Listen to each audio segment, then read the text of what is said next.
now available in paperback. From the author of the critically acclaimed book The Man Crisis comes The Woman Crisis. Learn why so many women have become lost in their quest to have it all in The Woman Crisis. Get your copy of The Woman Crisis in paperback at Amazon.com and online booksellers today. One of my viewers sent me a link to the tragic story of Shanquella Robinson. And as I read about Shanquella Robinson's tragic death at the hands of her so-called friends, it really took me back to the dark days of junior high school, where I ran into people similar to the predators who preyed on Shanquella Robinson on a tragic day in October. Now, on October 28th, 2022, your Shanquella Robinson joined 7 of her so-called friends as they rented out a villa to celebrate the birthday of one of these so-called friends. And within 24 hours of arriving in Cabo, Mexico, your Shanquella Robinson wound up dead as a result of one of these friends allegedly winding up assaulting her in the hotel room, which is presented in a video that has gone viral all across the globe. Now, according to this video, one of the friends is assaulting her while she is naked, and it's alleged that she possibly pulled your Shanquella Robinson out of her shower as she was washing to participate in this assault. And what is troubling is, as this assault is going on, one of the so-called friends, instead of looking to break up the assault that is being perpetrated on their so-called friend Shanquella, what they're doing is videotaping this assault and videotaping this assault to make a video. And this clearly shows that there is some malice of forethought as related to the possible murder of Shanquella Robinson. Now, what's even more disturbing than the murder of Shanquella Robinson is the story that these so-called friends told after Shanquella Robinson passed away in that hotel room. Now, after your Shanquella Robinson allegedly was murdered by these friends, what these friends did was go all the way back to North Carolina and told Shanquella Robinson's parents that she died from alcohol poisoning. However, the coroner in Cabo, Mexico, they report the cause of death for Shanquella Robinson not to be alcohol poisoning, but what they record it to be is a broken neck and a severed spinal column. Now, when I take a critical examination of the alleged actions that were perpetrated against your Shanquella Robinson, it's definitely looking to me like first-degree murder with malice of forethought. And the reason why I would believe that there is malice of forethought as related to the death of Shanquella Robinson is because there definitely had to be a plan to take her life before they took that trip over to Cabo, Mexico. Now, I believe that these friends made a plan to go out here and take the life of Shanquella Robinson because these friends, I believe, possibly were jealous of Shanquella Robinson's success in life because your Shanquella Robinson was a successful businesswoman who had a successful hair braiding business, and she was doing so well, according to some reports, that she basically even paid for all of those friends to go on that trip to Cabo, Mexico. And because these friends were jealous of your Shanquella Robinson doing so well in life, many of these so-called friends seem to be seething in anger behind the scenes. And many of those friends, when your Shanquella Robinson was stepping out of the room, were possibly making plans to murder your Shanquella, because when it comes down to a lot of women, when a woman sees another woman doing well, a lot of women start to get jealous of another woman. And as they get jealous of that other woman, they go out here looking to think to do harm to that woman. And that's what I believe had a lot of those women that your Shanquella Robinson was traveling with. A lot of those women were hating on her. They were hating on her success, and they were sitting there seething and boiling in anger and envy, and that envy turned to rage. And then they decided to take out that rage on your Shanquella Robinson with complete malice of forethought.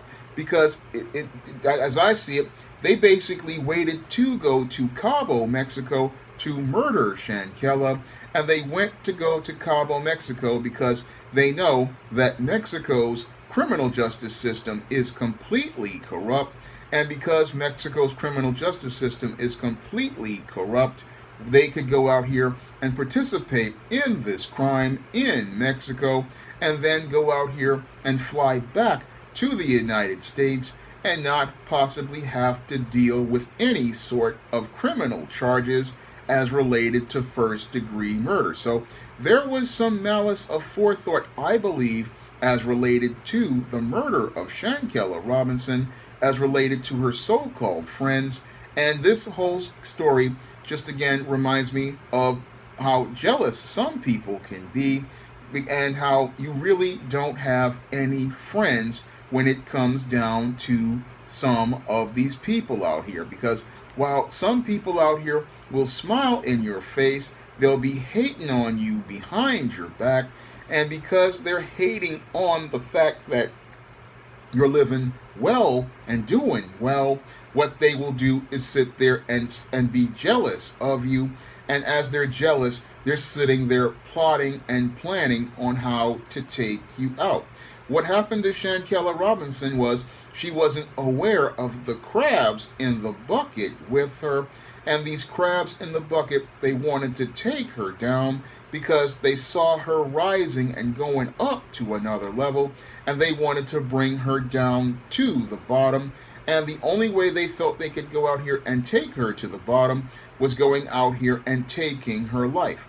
And again, when I look at the way this woman, the things were happening as related to what happened to Shanquella, there definitely had to be some malice of forethought, because there had to be some intentional plan to murder this woman for them to go all the way to Cabo, Mexico, and everybody has their own room. However, they're all coming to her room in the villa, and there's one friend sitting there videotaping the murder that's possibly going on, the assault that's being perpetrated on her by one of the friends, and none of those friends are actively going to go out here and break up this fight. I mean, here you have a completely naked woman. She's out of the shower, possibly been yanked out of the shower, violently being attacked and beaten up. But the other friend is holding up an iPhone instead of running to go out here and protect their friend. And that's the most troubling thing about this whole situation. Because when it comes, again, these females, they get jealous of another woman, and they'll go to extreme lengths to go out here and not only hurt that woman, but go out here to take that woman's life because they want to take away her success. And they want to take her down to the bottom, and that's what they wanted to do to your Shanquella Robinson. That was really troubling. And what's really even more troubling is that this case wouldn't have gotten most of its coverage if it wasn't for many people out here who were a part of new black media. Because if it wasn't for people like my viewers to tell me about this story would have basically been forgotten, and this young woman would have never gotten any sort of justice at all, because what these so-called friends would have done was bury her story under the rug and left it to be their own personal secret, similar to what we see in many movies that are out here, where they murder someone and then act like they didn't know what they did. They would have just kept that secret to themselves and buried buried that secret along with Shanquella Robinson's body, and the lie that they told that she died from alcohol poisoning. Again, I'm looking at the pattern of this case, and it's definitely first-degree murder. that these individuals participated in, and what they're looking to do is hoping to get a pass because they're hoping to take advantage of the Mexican government, because in Mexico they don't really care about black people, and that's what they were banking on, the black community, her being a black woman, and nobody really caring about a black woman losing her life, because black lives don't matter in Mexico. And that's what sadly these black friends were banking on until the story didn't add up. And since the story didn't add up, now we have the FBI coming in and doing an investigation, and I'm hoping that they go out here and do a thorough investigation, because federal charges definitely need to be filed as related to the case of your Shanquella Robinson. Now, these friends, so-called friends, are thinking that they're going to get off, but if there's all of this evidence out here, like this so-called viral video, this evidence is open and shut as related to possibly going out here and filing federal charges as related to conspiracy to commit murder in a foreign country, which is a federal offense, and possibly some charges as related to murder, which are also federal offenses. There are serious federal offenses here that these friends, which one of them is on video shown participating in this murder, and all of this evidence is right here that it leads to a paper trail that could possibly lead to these friends winding up going to prison for the rest of their life, which is what they deserve, because they were no friend to Shanquella Robinson. No, these monsters were not friends to this woman, and they looked to take her life because they were jealous of her success. And again, that's just reprehensible to go out here and murder a young woman, because she's out here doing very well and doing well enough to go out here and be able to take all of these friends to a vacation. But instead of appreciating and enjoying their friend's success, they look to go out here and tear her down like crabs in a barrel. And again, this is just reprehensible behavior to go out here and participate in. I mean, it's just sick to me. And it's so sick because I myself have seen this kind of behavior way back when I was in IS 148 in 1987. Now, back in 1987, I had some so-called friends that I thought I was cool with, and these so-called friends went out here and stole my comic books one day when I was in school. And they stole my comics and then went out here and were just being nasty to me, and I had to fight like hell to get those comics back. And then once I got those comics back, I had nothing to do with those individuals ever again, and I was glad that I never saw these individuals ever again, because it was again just showing me how sick some people can get as related to jealousy and envy, and how far they will go to go out here and try to make you miserable. And that's where it took me back to that dark time in 1987 when I was in junior high school, because I know how people can be when they are jealous of you. They will just go out here and look to do harm to you just for being you. And that's what happened here in the case of Shanquella Robinson. People wanted to kill her just for being her. And I could relate to what she was going through because I went through it myself. And it hurts. It hurt my heart to hear her story, because it just was horrible to just do that to that person. It would have been better for these friends to just cut her off and leave her alone, rather than go to these extremes and destroy her life, because it just shows how sick these people are. I mean, you have to be a certain type of depraved to go out here and look to do harm to somebody else, all because they're doing better than you. And it just takes me back again, back to 1987, and it just shows me that back then I had to learn how to roll solo, because you don't know who your friends are, you don't know who you can trust, and that's the hard lesson we have to learn from a Shanquella Robinson.